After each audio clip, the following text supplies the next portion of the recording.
Hey everyone, in this episode we'll be taking a look at the movie Pet Sematary. We're going to be exploring the story, including an alternative ending that we saw. This is episode 133 of the Reel-ists podcast.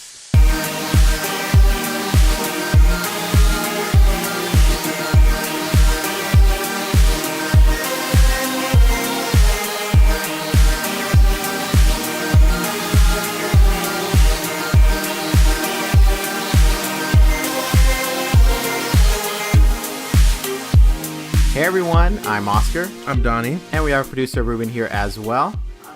And welcome to another fantastic, wonderful, magical, I'm just kidding. I can go now the adjectives. Episode of the Reel-ists podcast. Thank you for joining us in this episode. First time listeners, we hope you enjoy it. Returning listeners, we hope you enjoy it. I guess I could have just said both of them in once. So we hope you all enjoy it. I hope you all enjoy it. But yes, so today's episode is going to be Pet Sematary. It's a spoiler discussion. And I guess for me and Donnie, it's a altered version of Pet Sematary, I guess, maybe. Because apparently the ending we saw from a press screening, well, not press, it wasn't even a press, it was like a private screening, to a theatrical release is different. But we'll talk a little more later in the episode. But as always, Donnie leads us off with your quick thoughts of this movie. From what you saw. From what I saw. From the version we saw. I was happy about it. I thought it was a really on the edge of your seat kind of thriller, and it definitely had some kind of crazy moments and like disturbing moments. Mind you, I had not seen the original, so I didn't have I wasn't comparing it to the original Pet Sematary or anything. But I think kind of from what you got from at least from like the one of the second or third trailers that was released, I think it pretty much gives you everything that's in the movie. Yeah. With I think honestly it gives a lot of what's in the movie, so there's nothing really left to the imagination. It's not like you don't see things coming, and they kind of lay it out for you. So I kind of knew the premise of and the route that the film was going to take, but I did like it. I did enjoy it. I felt that, though, I don't know. It was just something about Lewis's character that, I don't know, I just couldn't, connect to. He just seemed so, I don't know, maybe that's just the character. He's just a very, read the book. Oh, my gosh.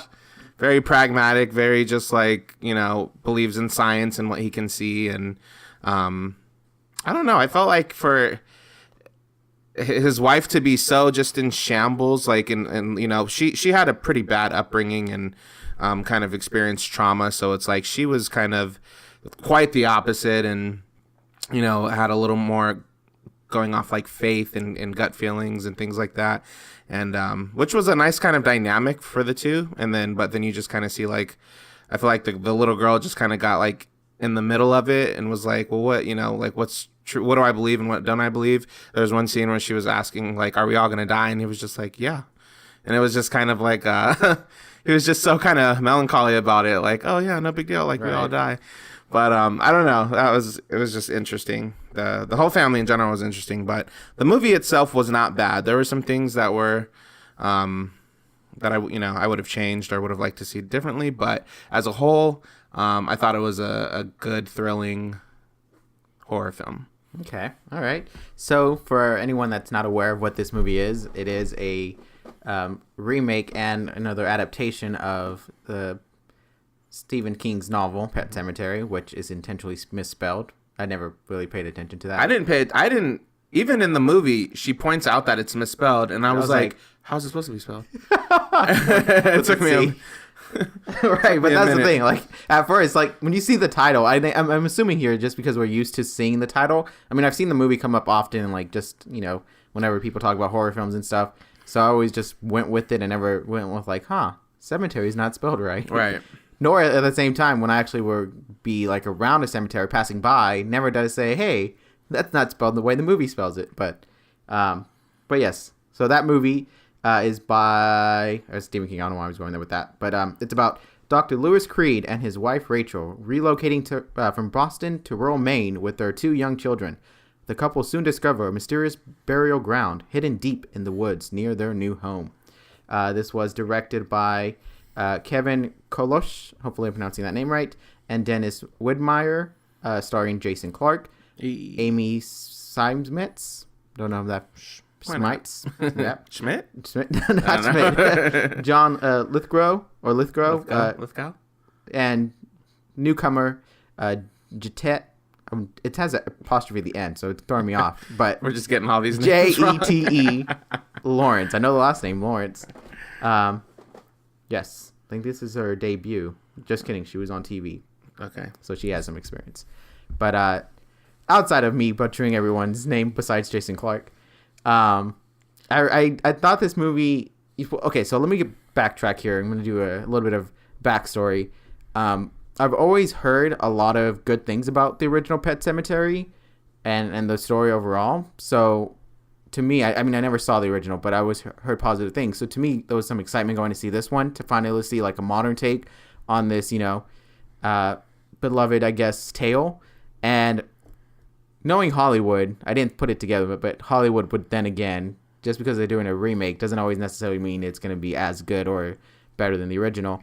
Mm-hmm. But seeing this movie and playing it out, I walked away with just like, okay, it was satisfying, but it wasn't appealing, and like it wasn't just bringing some kind of like, what have I been missing out? I need to get more into this. There was just more of like, why was this so talked about? Why was this praised? And just the whole idea of like the Pet Sematary. And I was thinking, and I'm not gonna lie, I really thought this movie had to deal with multiple dead animals coming to life, not just a cat.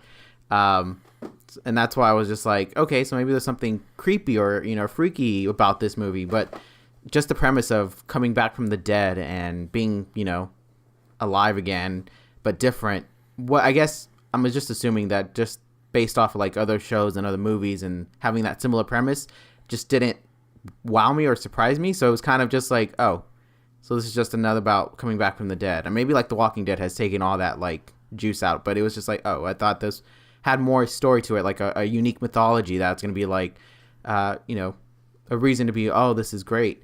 And it was just more of like, so we're just talking about zombies. Like, it was just like, that's kind of how like, I was just like walking out. I was like, oh, I thought there was more. I thought there was something that was going to really be different than everything else. I mean, they did try to introduce like a mythology as to, the burial grounds, right, and how they were, but very little touched upon. Magical, yeah. But it wasn't like they didn't utilize that as much as they should have. They focused a lot more on building the family up and getting to know the family, and then you get the incident with the cat, and then you're just like, oh, but the cat's alive, so let's just try to continue, but something feels off. Mm-hmm. And then you have the big incident, and then from there it just becomes like a straight typical horror film where people are gonna die now.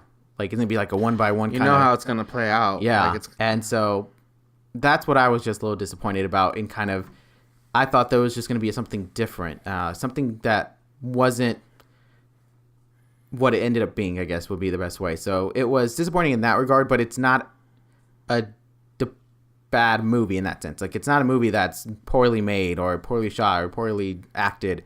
It was just, overall, was just okay. And that's how I usually thought of it more so.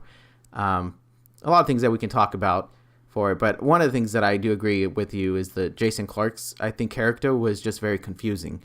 And I know, horror films, the character has to make the wrong choice in order for it to be entertaining. Because otherwise, if it was entertaining, there would be no movie, probably. But with that being mine, it was still just a lot of, like, are you thinking about what you're doing or you're just reacting? And so a lot of things that was just like, this could all, I mean, I know we say that for every horror film. This could all be avoided if you had just not gone into that room, gone in to go try to kill the murderer or whatever. And so, but it was more, I guess, more frustrating because he was a father as well. Mm-hmm. And like, there were many moments where you're just like, are you not thinking about your family? Like, a lot of your choices you're making are just not the right choice, and that's too many. Like, you made too many errors for this point for us to be like, redeem yourself. Right. But yeah, so I mean, I didn't see the original either, nor did I read the book, so we're on We're kind of in the same boat here.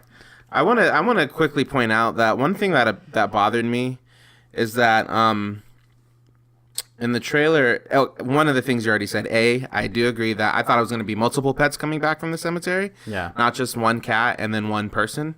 So that was a little disappointing. I was hoping to see some, crazy like dogs foaming at the mouth or some evil birds. Right, because that sounds terrifying, like them being dead, but now they're just willing to attack you. Yeah. That sounds terrifying. Something. But not just like a cat who's still behaving like a cat. And it just seemed like a pissy cat. Like, it didn't seem like it was a zombie cat. It just seemed like a cat with a bad attitude. So that was a little disappointing. And then another thing that was disappointing, I feel like, and maybe it's just because they threw the shot in the trailer, but all the kids wearing the animal mask walking into the forest, that was a very eerie, creepy shot. And I wish we could have got more. I thought the children were going to have something more to do with the story. Yeah. I guess I was thinking kind of like Children of the Corn or something, right. Like a little more of these, kids in this area are getting overtaken by the dark forest or something. Or like the animals their spirit would go into the kids, so the kids would now have more of like a revenge kind of mind. Anything. Right. But it was just that one and done shot of them walking into the forest and the little girl noticing, and that was it. Which, led her to the pet cemetery, but that was it. So I was like, I would have liked to have seen more on that.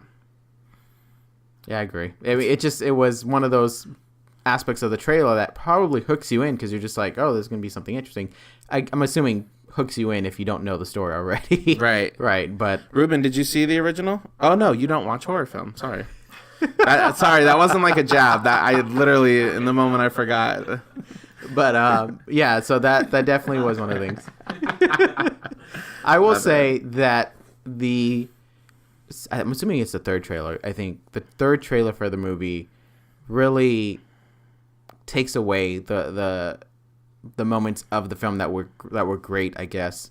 Because watching the first trailer, you don't get a lot. You get just a little bit, and then you get the like closing of like Pet Sematary sign. You're just like, oh, that's gonna be good. Mm-hmm. And then the recent trailer was just like, this happens. Every plot point that's in the film is in the trailer. Yeah, and even like the big one. Excuse me, sorry. The daughter dying. That was in the trailer, and then coming back and then coming back, and it's like, even why watch dies. The movie? Like, that's what I don't stand when trailers do that. Like, I know you gotta like try to show as much as you can to get the audience, to get people in the seats, but it's like you're giving the whole movie. Like, yes, we're not seeing dialogue, we're not hearing dialogue, or seeing like the missing pieces in between, but that takes away. We've seen enough films to be able to put it all together, you know. So it's like. I hate it when trailers do that, but I mean, hey, it's obviously doing great because like the critics are like praising it. Well, the interesting thing is that when it first debuted at the South by Southwest, I believe was like the little festival, mm-hmm. It was praised, and then once it debuted in theaters, more critics, I guess, were more on the it's not so good kind mm-hmm. of side. So a lot of rotten scores, I guess, from like the Rotten Tomatoes kind of point of view, but. So it managed to still stay fresh as a Rotten Tomato score. Fresh. But it dropped dramatically once it came out, and more critics were able to put their reviews out. So yeah, it was kind of one of those things where it was like, was it like marketing and saying like, oh, this is the best horror film? Must see. Yeah, and because I don't agree with it. Probably could have been. That probably was the strategy. I mean, I would personally suggest watching Us over Pet Cemetery. Absolutely. I would too. So it's kind of like, I don't know about those. Favorite horror movie of the year so far. There's a favorite movie of the year so far for me. Oh wow! Look at you revealing your top 5. Giving you a little sneak peek into my top 10. There's gonna be one person that's gonna be waiting to be like, let's see where Us is at. Right? Where does it fall? Number 9. But so it's. I think it was just a lot of things that weren't clear, and a lot of things that. The good parts of it weren't fully grown in there. But one of the standouts, and I think we both said it when we saw the movie, was the little girl's character. Mm-hmm. I apparently don't know her name because I can't pronounce it. Yeah. But she did great. Like, she was able to balance the both, like, being alive and being, like, cheerful and positive that, you would expect, any kid sweet, to be. Yeah, innocent. sweet. and then as soon as she's dead, she's like dark and Yeah. she's like, I believe she would kill anyone. Like I didn't feel like I would be safe if I was in her with like that version of her. I feel like she's gonna kill me. And that was another thing that kept irritating me because she was killing people. She tried to kill the mom, or she did kill the mom. She did. She killed the wife, Jason, or Lucas's wife, Rachel, and then it's like, and he still kept like, I know it's your daughter, but it's like you got to realize at some point it has to click that this is not your daughter anymore. And like after killing your wife and after trying to kill you, and he's still like, letting her manipulate him and play these little games. And as he's about to kill her, and she's like, "Wait, Daddy, please!" And it's like you got to know that that's not your kid. Like it was pissing me off. That was one of those bad horror film choices I think that a movie made regarding his character. That you're like, I get that he has to. They have to make this extend as a movie, and it's not like he kills her like 5 minutes after she turned and realized, oh, that's not my daughter. But like there's still, for us, there still needs to be some kind of validation of like, yes, watching this character was worth it because we saw how he went from feeling like he's not the best father or not sure if he's teaching his daughter right to realizing that he knows when it's not his daughter anymore, something, right? To kind of give him some kind of arc to complete. Otherwise, you just feel like this character was useless. Mm-hmm. Like, what did you serve in this movie outside of being a father and being, like, I don't want to say being the best father, but there was moments where he was just like, this is who I am. Like, he wasn't even trying to be. And then when she died and he brought her back, he was trying to be like, everything's fine. Like, nothing, like it wasn't even like, let me try to make up for my mistakes. So, yeah, it was just one of those that it fell into she did great, but it fell into the very cliche horror film that is not good, that you end up criticizing and end up dismissing, and it's not one that you want to revisit because you're just like, it's always going to frustrate me on these decision makings. And it wasn't like a good frustration where the character has no other choice or something. Yeah. Like, it would be different if it was like, if he killed the daughter, then the wife would be dead too. Like, somehow, like, there's some connection or something like that where it was like, oh, I understand why he couldn't kill the daughter at that moment. But at that point, it was just like your love for your kid was very, very hard to grasp. And not even saying like, not to say like it's something every parent would easily be able to make. I understand, as a parent, to kill your child may not be something easy to swallow, but I think the movie did a great job of showing us that wasn't the daughter anymore. Mm-hmm. Like, I feel like at that point, it would have been justified to kill the daughter. It's not like everyone would be like, how can you do that? You killed your daughter. No, it clearly was something evil and demonic. And how did you not pick that up with the cat? Why did you think like, oh, I revived this cat and it didn't work out, so let me try this human being. Let me try my daughter and see if that works out. Like, yeah. That was just like, that doesn't make sense either. Like, you should realize that, yes, as much as you would want to bring her back and as much you would wish she was alive, doing that would not be the solution. And even like Judd, I believe it's Judd, right? Like, even Judd started to realize that. Like yes, he knew the magic that happens is that they come back to life, but they're not the same. Like, he realized that, and he learned his lesson.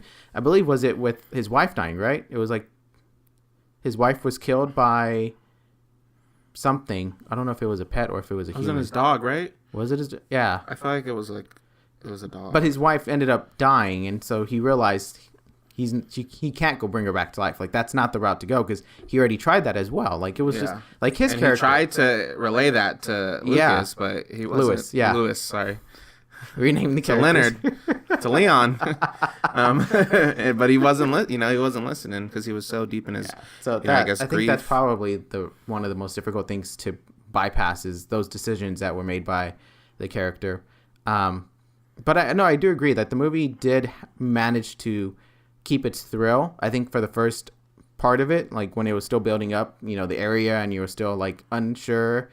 I think that the backstory of the mom, as much as it was adding to her character, I feel like it could have been removed and you still would have got the same movie. Mm-hmm.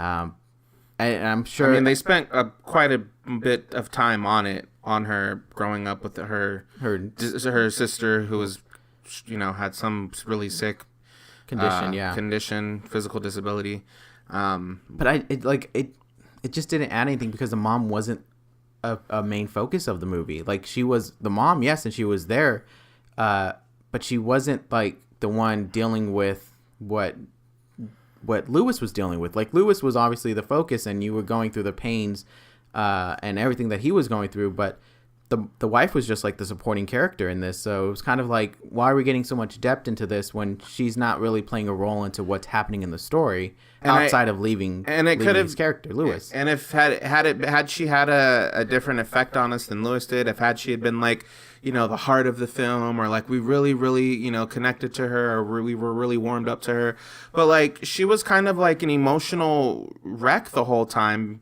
Dealing with all her past trauma. And I'm not saying like I find fault in her for that, but it's like I wasn't really like really connecting with her. I mean, nobody really in this film. Like, she was like she had so much she was dealing with mentally, and and already didn't want to move, or I don't know if she did or not, but it didn't seem like she was adjusting well, and all these things were happening. It just was like, it was tough to, I don't know, to watch her so much and to really kind of dive into her, like, her childhood and upbringing, when it's like it wasn't paying off in the end, because I still was like, well, why are you showing me this? Like, yeah, I get it, like, this is why she's traumatized, okay, like, what am I supposed to do with that? And I know that the book probably covers it, and the book probably adds more and makes it much more easier to grasp and understand, but I feel like that's when the movie has to decide, how am I getting my audience through this story without trying to be like, oh, I did that because it's in the book.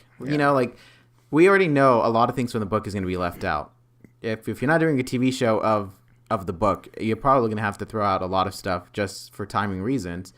So it's kind of tough to, and I think like they probably did that for just a little cheap thrill, scare factor. Like, yeah, I mean, because there really wasn't anything super disturbing other than in the beginning, when that African American boy, young teenager, came into Lewis's office because he got in a car accident. That was honestly the scariest part to me. That's like, it really, I can see that. Yeah, it scared me, and it was disturbing. But yeah, other than that scene, I would say there wasn't really anything graphic or gruesome. Other than, the little girl, I guess, killing Judd. Yeah, I feel like that. Yeah, that was another scene that even wasn't, the way she did it was gruesome, but we didn't. It's not like they showed us like a lot that made us go, oh my god. But you did have that thrill, like, please survive, please don't die here, please, no, okay, and then boom. So it was good in that part, but I mean, I feel like that's really what all it added. Like, oh, let's add some disturbing images because it's a horror film, and so let's use that as a way to do that. So yeah, it was one of those that I think there was just a lot of elements that I feel like they could have removed, or there are a lot of elements that they could have explored with. I'm not sure, and this is just my overall like issue with adaptations, is how much creative freedom they want to do. Because when a movie bases something on a book or a story or whatever, and it's a loose adaptation, and that sometimes gets people with not content, because it's like, well, why would you take something and not honor it and stuff? But I feel like I could see that with this kind of like results, I can see maybe the counter to it, with like, well, maybe you could have added something to it that wasn't in the books. I know Stephen King was like approval of the movie, but maybe you could have checked with him to be like, hey, can you give us something that wasn't in the book that maybe would entice the audience to come see this movie? Or can we expand on this? How would you expand on it? I just feel like that would have been a unique opportunity. I don't know. Maybe the book does cover the Pet Sematary a little bit more and gives us a little bit more of reasons to why it plays a big part. But I just feel like now that the way the movie ends, it just feels like, so is it just going to be like always a loop where the next person finds out and they attempt to bring an animal back or a person back? They realize that was a bad idea, because they never indicated that, oh, this is how you can stop this land. This is how we can stop this once and for all. Right. It's like the land is always going to have, there's always going to be those forces out there that can bring someone back from the dead, and if people should stumble upon it. Because wasn't Lewis getting like vision, or wasn't he being told like not to do outside of like Judd, but like he was also getting like nightmares. Yeah, but still didn't listen. So I guess we can go into this ending that we saw. So we saw a different ending than the theatrical release, apparently, because we didn't see it again when it came out. But so our version that we saw, and maybe our dissatisfaction had a factor into changing it, was everything plays the same way in terms of Rachel dying, and Jason, not Jason, or that's real life name, but Lewis bringing him back to life. And it ends in a very uncomfortable state where essentially Lewis brings in Gabe, their son, who was like left in the car throughout the like almost, I won't say good portion of the third act. And they're sitting, and then they get approached by Rachel and the daughter, who I completely forgot the name of. And that's where it ends. It kind of looks like a very eerie kind of family portrait that we're looking at. Exactly. Of them all just kind of looking towards the camera, and two of them are dead and two of them are still living, and it's like that. I mean, it left a lot of questions of like, are they going to kill the two of them, and they're going to become all dead? Right, and that's what I assume was going to happen. And what happens when they're dead? Do they just like live a life and pretend like, oh, let's? Or they just live as well, not ghosts, but do they? Yeah, I mean, do they just? Yeah, I mean, so many questions. It's very open ended. Yeah, so and we don't know what's going to happen. And I'm assuming a lot of people enough said that there was issues with that ending. Because apparently the ending concludes with Lewis dying as well as Rachel, and the two of them getting brought back to life, and they just go back home with their daughter, and they go to their son in the car, and it concludes with them like about to retrieve their son. So that's how it ends. So given on that how that sounds, it still doesn't solve anything. It still leaves you with open-ended. Yeah, it's still is left on a negative kind of bad note. But now it's not 2 versus 2. Now it's 3 versus 1. Yeah, so. And who knows how the book ends? I maybe we should have done our research on that part, but that's not. No, we shouldn't have. I mean, isn't it? Ruben's like, don't you dare say that. Don't you dare apologize for not. Didn't Ruben have like a speech about that? About like the books and it's not a prerequisite. Yeah, it's not a prerequisite, and he stands by it fully, and I stand by that. No, I am curious. I mean, I'm curious to know. We can Google it, but who knows? Maybe I'll read the book one day. Any of my listeners want to send us a copy? We'll read it. You didn't say that. You said that, but like, and we ain't never got a copy of a book yet. I'm waiting for a book. No, but you said it like in the same way, like you were forced to, like it was like something like by contract obligation you have to say. No contract obligation. Just throwing it out there. So it looks like you're looking at the ending of the book. It looks like the ending ends with a similar step of him knowing his wife is coming back as a zombie, whatever that means. He's just aware of it. Like, apparently that's how it ends. Like, he's in his home, and then he's hearing steps. And I guess that's just, like, his wife's coming for him. I don't know. It was probably pretty mind-blowing reading the book, I'm sure. She's like right behind you. I mean, that's kind of it's an eerie beat to leave a story on. Yeah. So I guess the first ending, maybe this ending might be as an alternative ending in the extras. And the special features of the DVD and Blu-ray and digital coming soon. Maybe. I would assume. I mean, given that it came out in April, I would assume June, July would be the release date when it comes out. But yeah, it was just I mean, it was just a lot of questions, and I think this movie doesn't give you some kind of satisfaction of I can move on from this happily, knowing with what I have. There's a difference between being given the information and, obviously you like personally not agreeing with it, or you don't think that it was a great path to take for the course of the story. But to be left with, oh, we're not giving you that answer, I think that's where it's a problem in any medium, even if it's a book that doesn't solve you.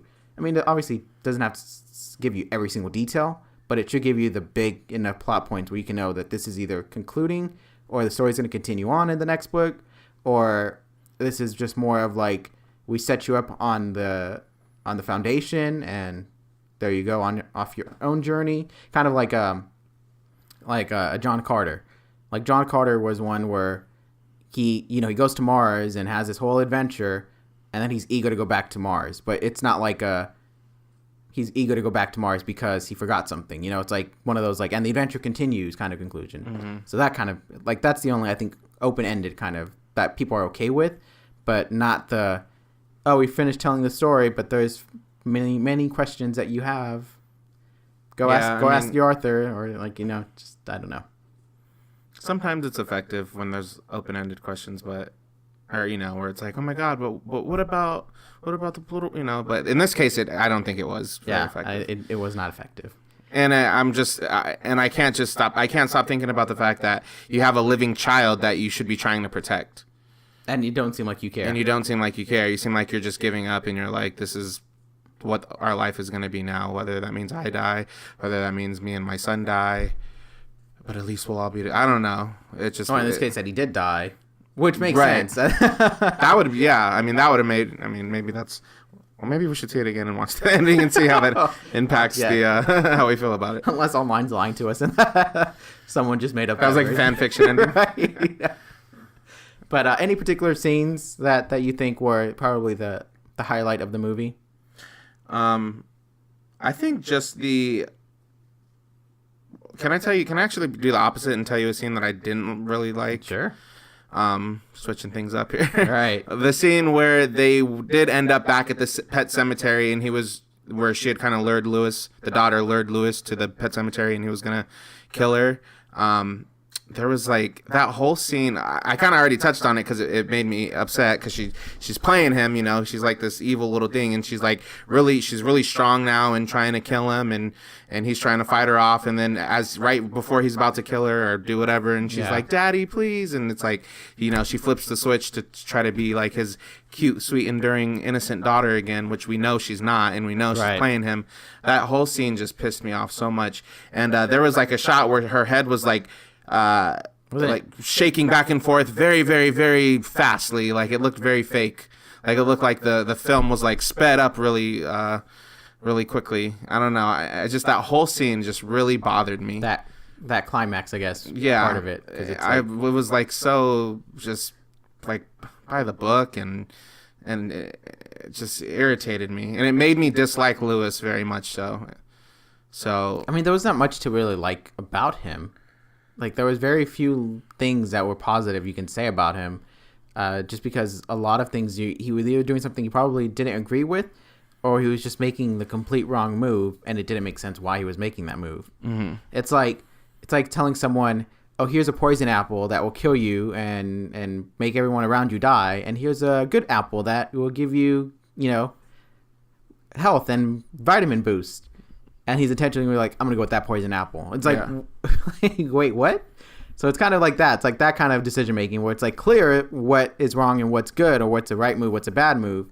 And you going with the bad move. And it's just that makes no sense. I did like the scene of when we saw when Lewis took the cat who they brought back. Yes. And he tried to drop it off, on that road and back away. And we just kind of got the camera slowly panning into the cat, and the cat was just standing there kind of panting. I did like that scene. And that was one of the shots that was in the trailer that made me really interested in the film in the first place. Because I thought we were going to get a lot of that, or more of that. But I did think that it was effective in how the daughter dies and how they showed that, which is apparently a spin from the book and the original movie, because apparently it's the younger son that dies. Mm-hmm. But this movie decided to flip the switch and have it where the daughter dies. So I think that was an effective scene, because I think at this point we care for the daughter. We've grown to realize she's a good girl, she's sweet, she's kind, and we see it coming. The cliche, here's a car coming, and it looks like everything's clear. Nope, just kidding. And she gets killed. So it was one of those that I think got us. I'm assuming here. But I think it got most of the audience, and that was an emotional, tough scene to just see, because it's we see a character that we're enjoying get killed off. Mm-hmm. And we don't want to see children die. That's something no one really gets pleasure in. Let's watch a kid die. It's always tough to watch that. So I think that scene was very effective, because because they established that she was a character we were enjoying to see on screen, and then to have that moment. Yeah. Obviously, yes, we know what the plot point's going to be after. That's not like, you know, a big surprise, but it was still an effective scene. But I think that was good. And I think the thing that I wish they would have expanded more is that area that they went into, because they always went at night and they always went when it was cloudy. And I know that's like the budget reasons. Like they can't, you know, create the whole land because they don't have the money and to. Just typical like horror movie, you know, setting, like cold, dark, stormy Exactly. night. And so I was just like, and it all looked the same. The whole area, it all just looked like woods they were walking through. And I just never understood the whole like pile of sticks that was like getting you over the hump to get to this area. I just feel like, what, like, can it not pass that line? Like, how did that get created? Like, we sure like that's something? So yeah, I feel like this movie just had a lot of bad moments more than good moments. So yeah, it's unfortunate. But with all this said here, Donnie, what is your real score for Pet Sematary?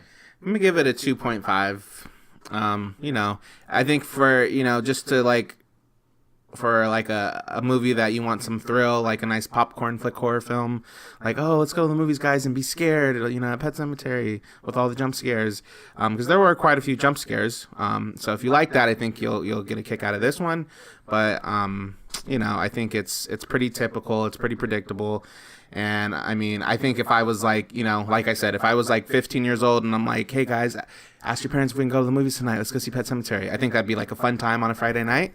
But you're not 15. But I'm not 15, and I'm, you know, this isn't like sixth period, and like I'm like asking my parents' permission to go to the Cineplex. So you know, at the Megaplex or the Megaplex. So you know, I mean, it was a fun little film. I probably I wouldn't need to watch it. Well, okay, maybe if like you were down, if you were like, hey Donnie, let's go see it again so we can see the alternate or the different ending that they put in, then I'd be like, sure. But aside from that, I wouldn't need to see it again. And I probably won't remember it. I'm thinking of all the great films I saw this year. I'm sorry. Did not. Yeah. I just gotta be honest. It didn't. But I mean, you know, it wasn't a terrible film. It wasn't great. It wasn't that good either. It was meh. Right. And I think that's probably the best way to summarize it. I'm going to be just a little bit harsher here, and I'm going to give it a 2. A 2 out of 5. I feel like there was just too many things that didn't add up. There was too many decisions that didn't make sense. Despite some interesting ideas, despite some interesting moments, I feel like overall this movie just didn't have enough that gave you a reason to want to continue exploring this area or wanting you to know more about Pet Sematary. I think it was just one of those that was just like, if I heard the story of it, I wouldn't believe it. I feel like that's probably that kind of situation where, you know, this idea of like a sacred ground that, you know, if you place your dead animal or person, they come back to life and they come back with an evil version of it, you know. And I'm sure when Stephen King wrote it, maybe it was like a big unique story that hasn't been told, but I feel like now with so many different interpretations of the dead, I feel like this one was a little bit too light on what it could have been. And so I would have been interested to see if they would have just delved into more about this area. Like, what would have happened if you tried to destroy it? Can you like set it on fire? Like, would like all the animals come back and kill you, or would all the people, like, what happens to the people once they kill the people that they love? I'm assuming they attack the people they love, right? They don't just. I just don't understand. Do they just walk around? Are they just like, we're amongst the living now? I don't know. Read the book. Like, maybe it explains it. Waiting for that one person to send it. But yeah, so I'm gonna give it a 2. So okay. Fortunately, just didn't work out for me. Ruben didn't see the movie, so it's a 1 out of 5, which apparently might be on par. He might have given it a 1 out of 5 had I seen it. Right, it's on par with other critics and reviewers, so not bad. But all right, well, that's our discussion for that one. So hopefully everyone, at least, were entertained by me and Donnie. Maybe not our necessarily positive things we had about this movie. If you did enjoy the movie, or maybe we saw this movie wrong, maybe me and Donnie just didn't click, or maybe we weren't listening. And no, I don't think so. No, or maybe there was. Please feel free to let us know on our social media on Facebook, Twitter, and Instagram at Team Reel-ists. That's Team Reelists. We'd be more than happy to get that. Also on YouTube as well, you can leave a comment. If you'd like to review our podcast, you can do so on iTunes or Apple Podcast, and we'd gladly appreciate any reviews. Any reviews on our show. So yeah, feel free to chime in. And that's going to be all for this episode. Thanks everyone for listening. Thank you.